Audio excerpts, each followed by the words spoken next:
খেতারা আছে আমাদেরকে ধরে নিয়ে যাবে। এই জন্য কোনো আত্মীয়র বাড়িতে যদি ঘুমাইছি এক রাত, পরের রাতে আত্মীয় চেহারা দেখলে মনে হয়েছে এসে গোয়াল করে ঘুমানো ভালো, কারণ সে টেনশনে সারা রাতে চিকন হয়ে গেছে। আর এখন ক্ষমতায় আসার আগে আগে এখন আর আত্মীয়র অভাব নাই। কত আত্মীয় যে বেরোচ্ছে, সে ভাই বন্ধু সারা সুমন্দিরগণের নাতি আরো কি কি জানি, মানে এত আত্মীয় এখন আর ডায়েরি দেখাও মনে রাখা যায় না। যেমন আমাদের প্রার্থী যেমন বাইরে, সে আত্মীয় এমন বেরোচ্ছে। আমি শুধু প্রার্থীদেরকে বলি যে ভাই, 17 বছর মাঠে থাকলে এত কথা শুনতে হতো না।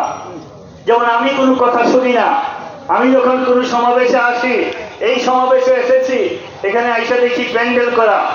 আমাকে যখন যারা ফোন করেছে আমি বলেছি জাস্ট 2টা মাইক রাখবে আর কয়েকটা চেয়ার রাখবে, মুরব্বীরা যেন বসা থাকে। আইসা শুনলাম এই স্টেজ নাকি রেডিমেড করা আছে, যেমন আমাদের বড় লোক জমিদার মবি সাহেবের করা নাকি। এটা কি মুভিং মঞ্চ? মানে এমপি যদি উনি হয়ে যান তাহলে এই মঞ্চ থেকে বক্তৃতা দেবেন। এই ভদ্রলোকও রাজনীতিতে অনেক কষ্ট করেছেন। আমার সামনে একসাথে আমরা জেলে ছিলাম। আমি যখন জেলখানায়, তাকে ডিবি মারতে মারতে তার 2টা কিডনি পর্যন্ত শেষ করে দেওয়ার চেষ্টা করেছে।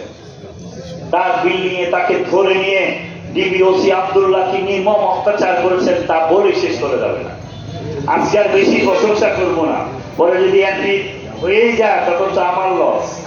সুতরাং আমি যেহেতু এমপি প্রার্থী, আর বলবো না, আরেকদিন এসে বলবো।